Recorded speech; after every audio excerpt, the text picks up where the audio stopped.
মানসম্পন্ন স্পিনারদের বিপক্ষে এত ভুগছে কেন টাইগারদের ব্যাটিং? ডাম্বুলায় শ্রীলঙ্কার বিপক্ষে ওয়ানডে সিরিজের প্রথম ম্যাচে বাংলাদেশের হারের পেছনে সবচেয়ে বড় কারণ ছিল স্পিন বোলিং। 245 রানের লক্ষ্য তাড়া করতে নেমে 100 রানে 1 উইকেট অবস্থানে থাকা দলটি ধসে পড়ে মাত্র 105 রানে 8 উইকেটে। 77 রানে ম্যাচটি হেরে যায় বাংলাদেশ। এই ব্যাটিং ধসের নেপথ্যে মূল ভূমিকায় ছিলেন শ্রীলঙ্কান স্পিনাররা ওয়ানিন্দু হাসারাঙ্গা, মাহিশ থিকসানা ও কামিন্দু ম্যান্ডিস।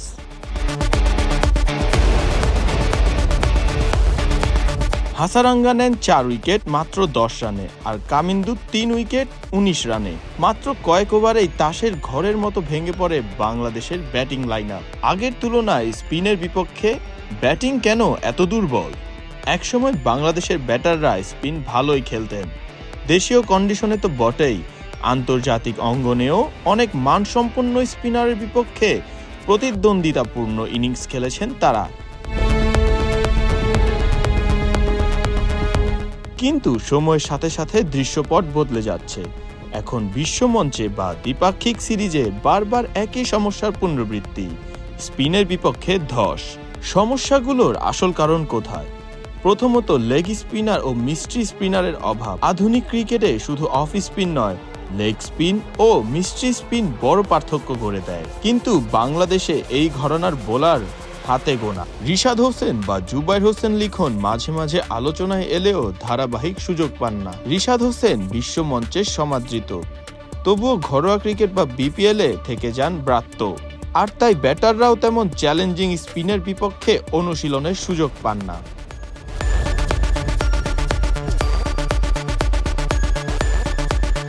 অন্যদিকে শ্রীলঙ্কা হাসারাঙ্গার মতো একজন ম্যাচ জয়ী লেগ স্পিনার গড়ে তুলেছে, কারণ তারা পরিকল্পনা করে বিনিয়োগ করেছে। আমরা কি সেই পরিকল্পনাটা করছি? দ্বিতীয়ত, ঘরোয়া ক্রিকেটে স্পিন বান্ধব পরিবেশের অভাব। ঢাকা প্রিমিয়ার লিগ কিংবা বিপিএল এর অনেক ম্যাচেই দেখা যায় সমতল বা পেস বান্ধব উইকেট, সেখানে স্পিনাররা তেমন পারফর্ম করতে পারেন না, ব্যাটাররাও স্পিনের আসল চ্যালেঞ্জে পড়েন না। ফলে আন্তর্জাতিক ম্যাচে এসে হঠাৎ করে মানসম্পন্ন স্পিনারদের সামনে পড়লেই বিপর্যয় ঘটে।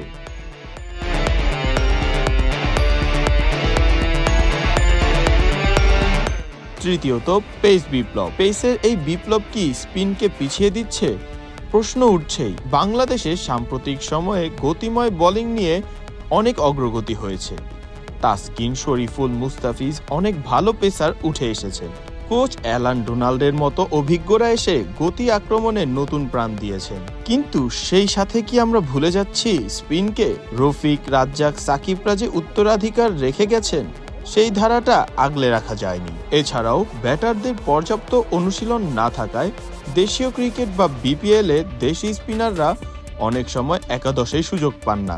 অনেক ফ্র্যাঞ্চাইজি বিদেশি স্পিনার খেলায় বা 4 জন পেসার খেলায়।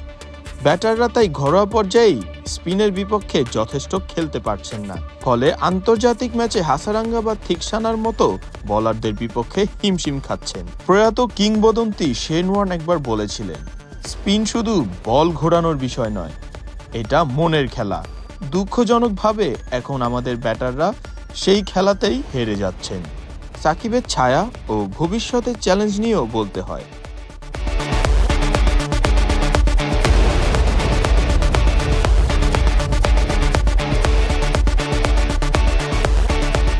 সাকিব আল হাসান 1 দশকেরও বেশি সময় ধরে বাংলাদেশের স্পিনের মুখ, কিন্তু তার দীর্ঘ সময় ধরে একচেটিয়া দাপট হয়তো উত্তরসূরির তৈরির পথে বাধা হয়ে দাঁড়িয়েছে সুদূর প্রসারী পরিকল্পনার অভাবে। মেহেদী হাসান মিরাজ এবং নাসুম আহমেদ থাকলেও লেগ স্পিন ও মিস্ট্রি স্পিনার ঘরানার শূন্যতা অনেকটাই স্পষ্ট।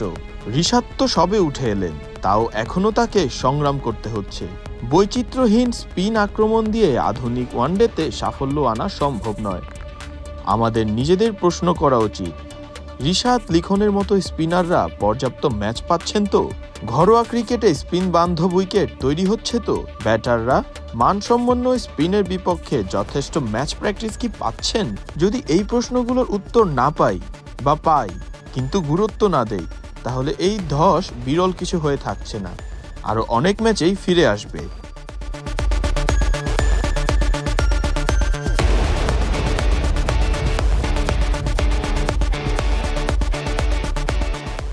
শেষ কথা, ৭৭ রানে হারের পেছনে শুধু স্কোর কার্ড নয়, রয়েছে একটি বড় প্রশ্ন।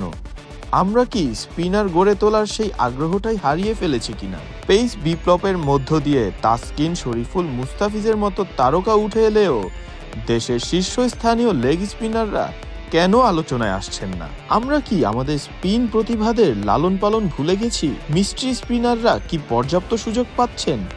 ব্যাটাররা কি প্রস্তুত হচ্ছেন আন্তর্জাতিক মানের স্পিন মোকাবেলার জন্য? এই প্রশ্নের উত্তর খুঁজে বের করাই এখন সময়ের দাবি।